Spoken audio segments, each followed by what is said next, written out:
오늘 우리에게 주시는 하나님의 말씀은 룻기서 1장입니다.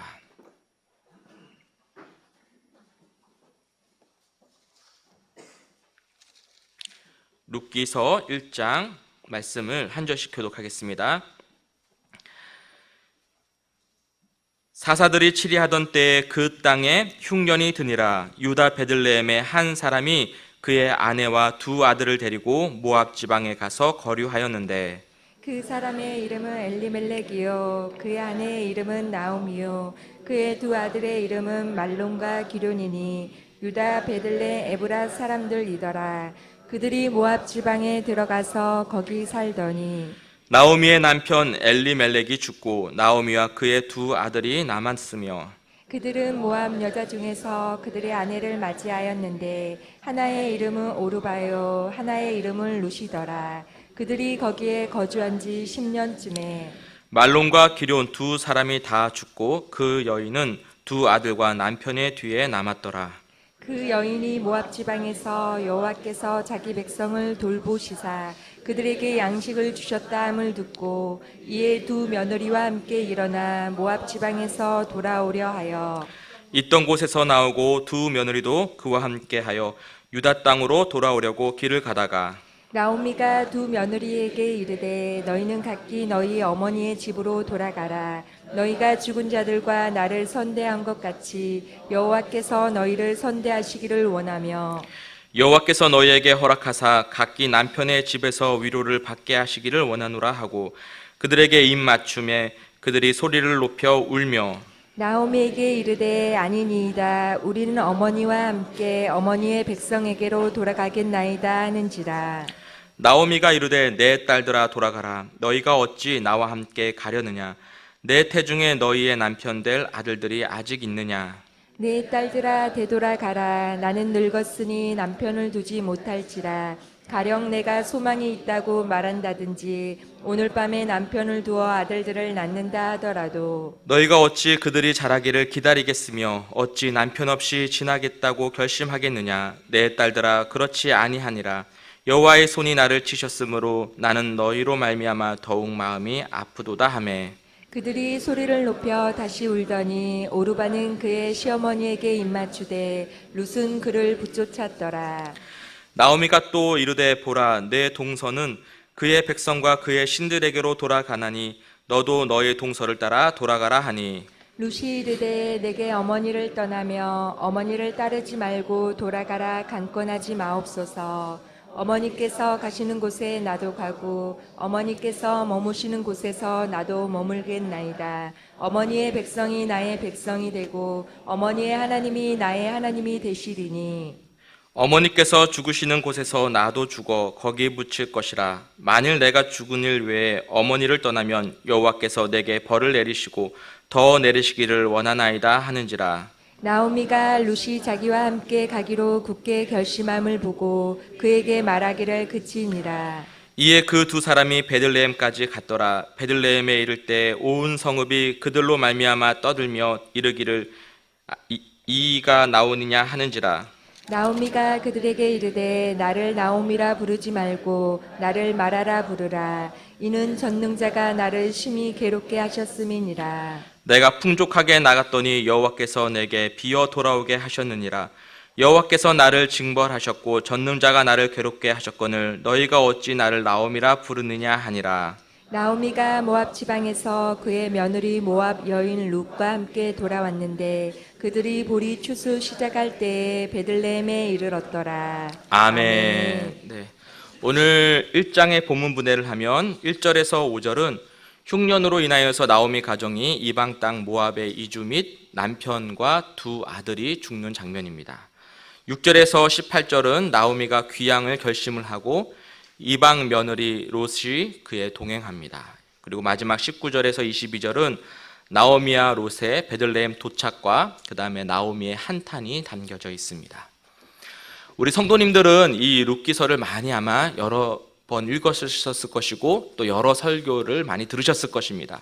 그래서 이 내용은 나오미의 가정에 대한 내용은 아마 다 보아스와 그 룻의 그 아름다운 사랑 러브 스토리를 아마 다 이해하고 계실 것입니다.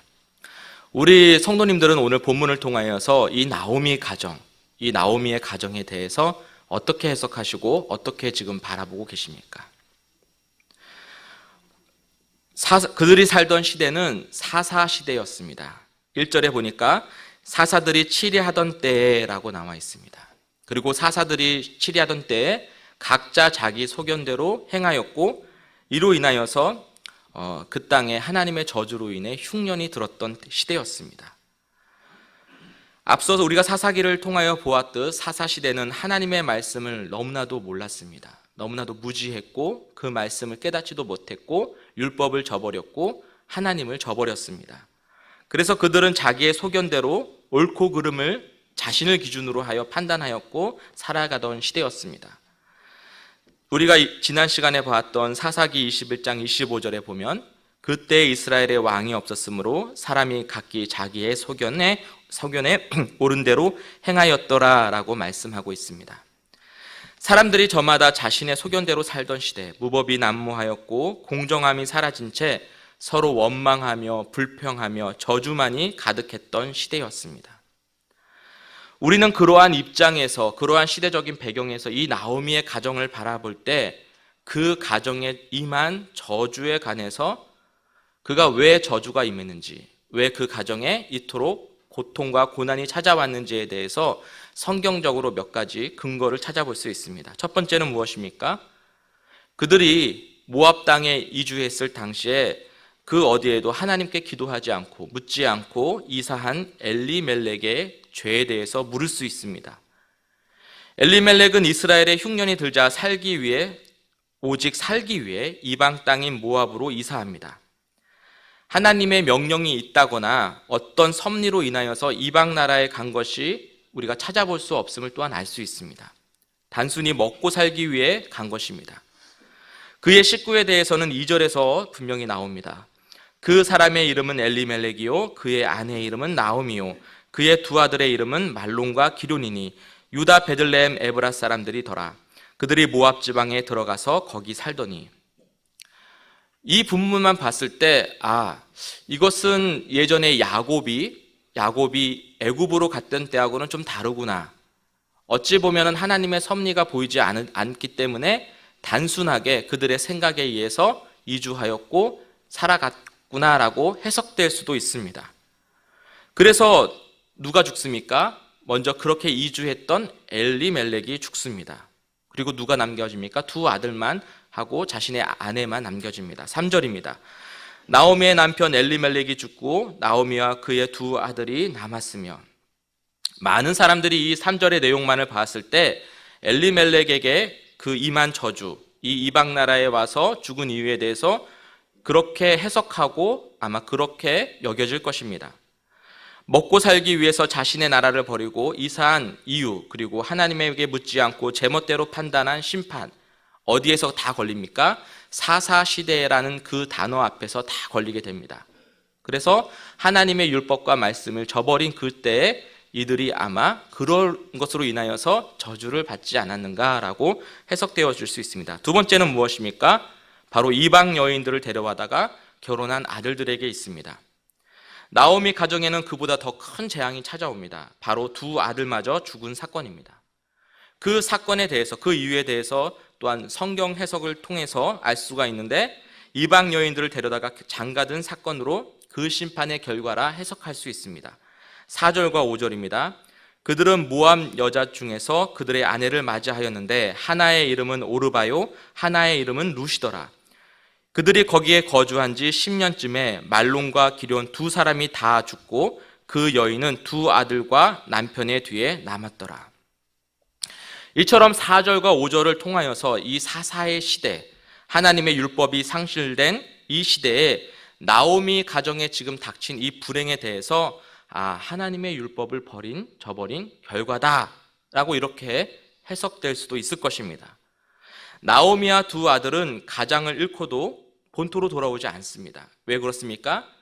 10년 동안 거기서 거주한 이유가 무엇입니까? 여전히 그 이스라엘 땅에 흉년이 계속되었기 때문에 그렇습니다. 그래서 그들은 돌아오지 않고 10년 동안 오히려 이방인 여인들과 결혼하는, 우리가 보았을 때 성경적 관점으로 보았을 때, 아니 율법적인 관점으로 보았을 때 악행을 저지른 것에 대해서 당연한 그 하나님에 대한 심판의 결과다. 그리고 두 아들의 이 죽음은 어쩌보면 당연하다라고 바라볼 수도 있습니다. 세 번째 근거가 무엇입니까? 바로 나오미 자신이 그 고백을 하고 있다는 것입니다. 나오미가 스스로 하나님의 손이 자신을 치셨다라고, 고통받고 있다라고 고백합니다. 13절입니다. 너희가 어찌 그들이 자라기를 기다리겠으며 어찌 남편 없이 지내겠다고 결심하겠느냐. 내 딸들아, 그렇지 아니하니라.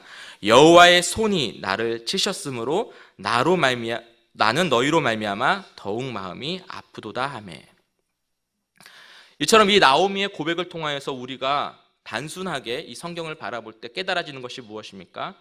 바로 하나님의 율법, 하나님의 말씀이 상실되고 그로 인해서 저주가 임하였고 자신의 남편과 두 아들을 잃는 이 고통받는 여인을 통하여서 우리가 이제 하나님의 율법을 바로 세워야겠다. 하나님의 말씀을 바로 서야겠다. 하나님의 심판과 저주를 통하여서 앞으로 이 심판의 하나님에 대해서 두려운 마음을 가지고 나에게서 있어서 율법을 바르게 세우고 말씀에 순종하고 이러한 심판에서 벗어나기를 간구하며 나아가야겠다라고 결심하고 계시지 않습니까? 이 룻기서를 통하여서 하나님께서 우리에게 깨닫게 하는 것이 정말 무엇일까요? 단순하게 이렇게 심판만을 말씀하시는 것을 이 룻기를 통해서 우리가 배워야만 합니까? 분명히 이곳에서는 두려운 하나님, 심판의 하나님, 우리가 그 하나님을 바라보아야 되는 것은 당연합니다.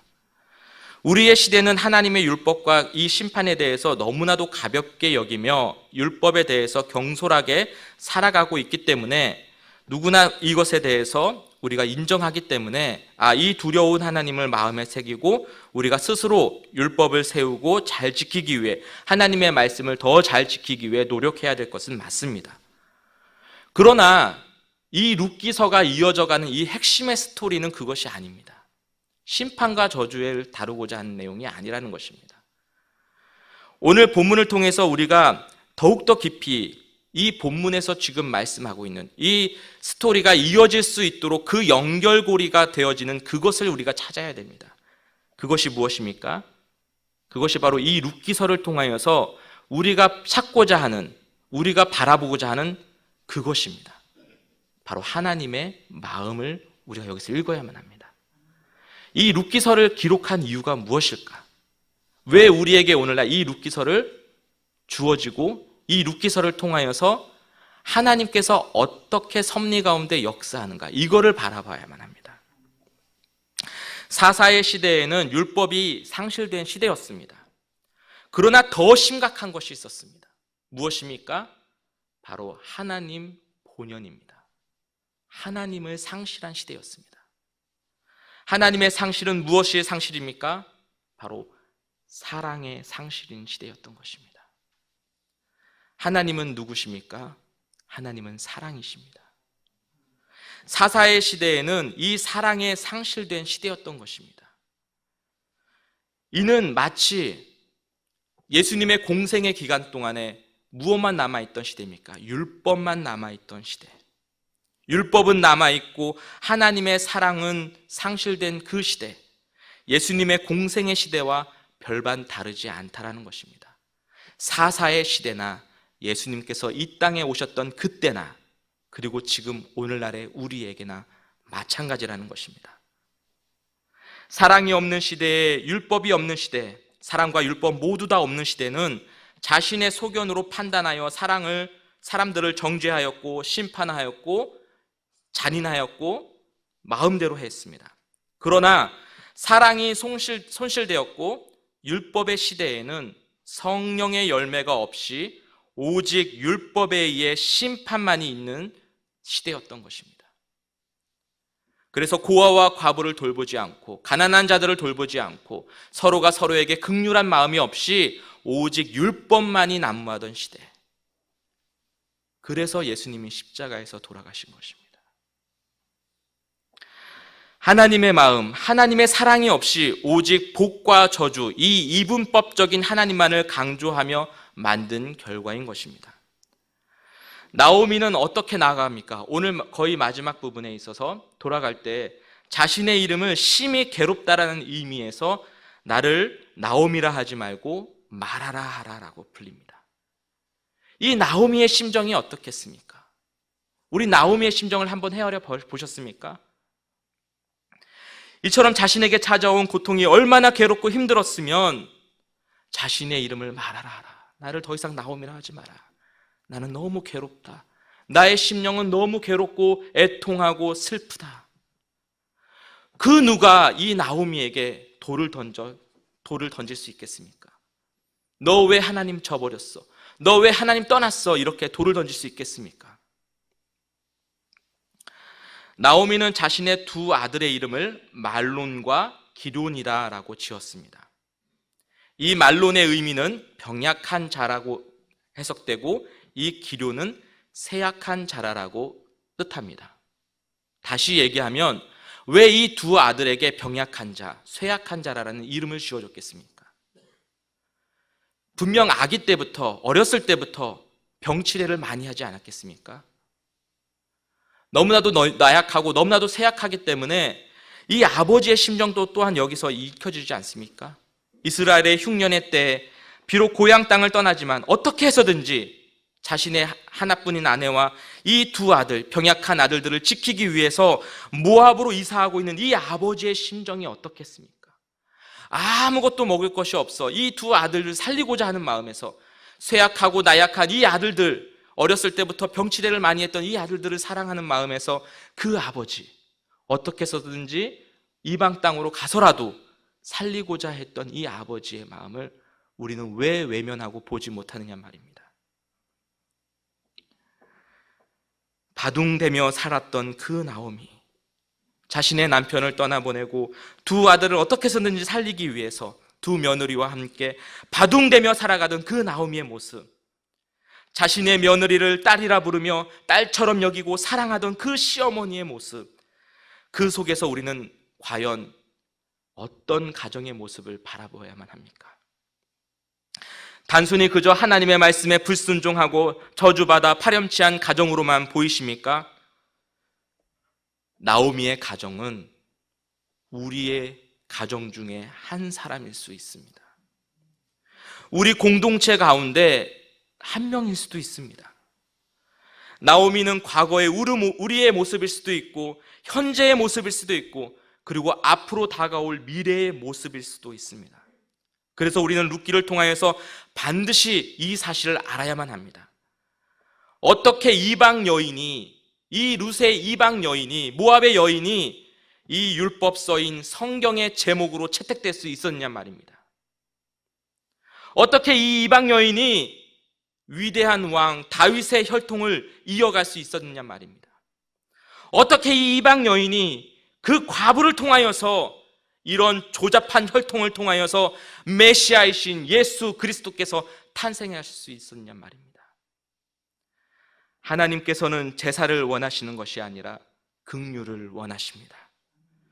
나오미가 그들의 며느리에게 긍휼의 마음으로 자신만을 생각하는 것이 아니라 그 두 며느리를 위해서 너희가 가라, 너희가 다시 새로 시집 가라, 장가가기를 원한다, 시집 가기를 원한다.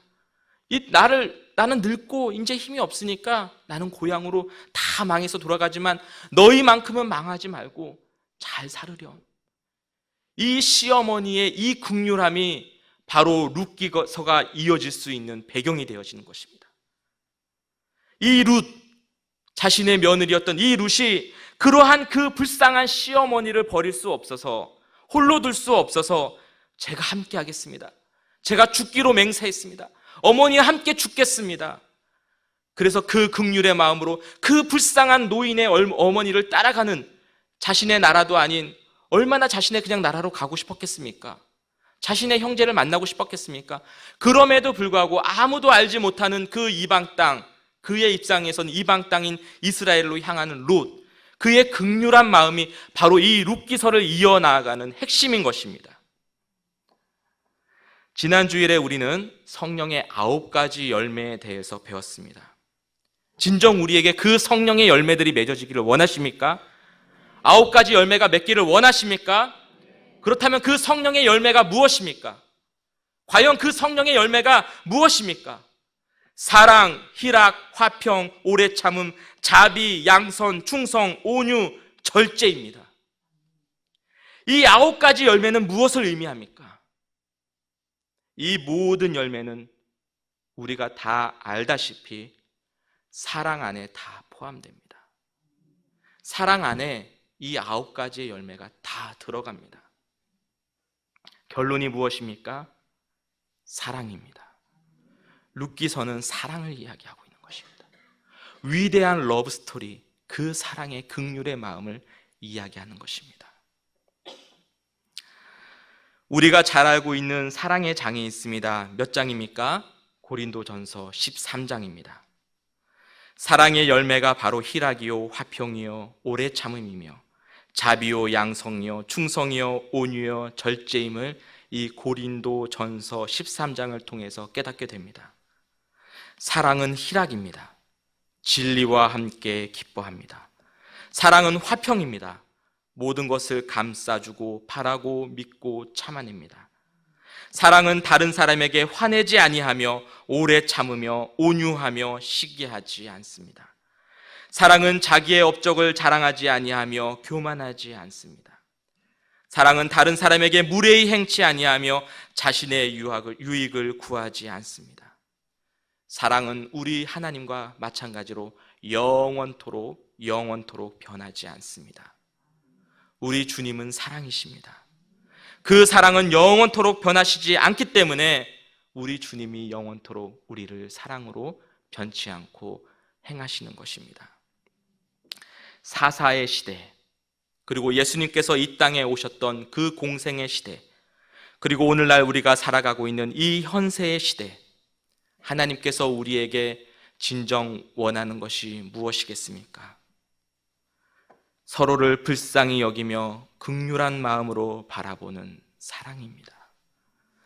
자신의 이름을 말하라 부르며 이 괴로워하는 사람들을 바라보며 그들을 위해 함께 울고 함께 기도하는 그 단 한 사람, 이 사랑의 한 사람, 사랑의 이 원자폭탄과 같은 이 한 사람을 우리 주님은 지금 찾고 계십니다. 우리 성도님들, 오늘 이 새벽에 이 룻기서 1장의 말씀을 통하여서 이 질문을 꼭 마음속에 품기를 간절히 소망합니다. 진정 나는, 진정 우리는 한 영혼을 위해, 한 사람을 위해 진정으로 울어가며 기도하며 그 사랑, 그 하나님의 마음이 우리에게, 나에게 있는가? 아니면 여전히 율법의 잣대로 말미암아 남을 판단하며 재단하는 일에 앞장서고 있는가? 나의 마음은 지금 어디에 있는가? 이 질문을 꼭 갖는 우리 오병역 교회 성도님들이 다 되시기를 간절히 소망합니다. 기도하시겠습니다. 하나님 아버지, 오늘 이 룻기 1장을 통하여 우리에게 말씀을 깨닫게 하시니 감사드리옵나이다. 하나님의 마음을 깨달아 진정 하나님의 마음이 우리의 마음이 되게 하여 주시옵소서. 말씀을 통하여서 날마다 성령의 열매를 맺는 삶을 살게 하옵소서. 또한 이처럼 거룩하신 우리 주님 앞에 나아가며 빈손으로 오지 아니하고 예물을 드리게 하시니 감사드리옵나이다. 우리의 마음을 보시며 이 드려진 예물들을 받아 주시옵소서. 모든 영광 우리 주님께 있사오며 예수님의 이름으로 기도드리옵나이다. 아멘.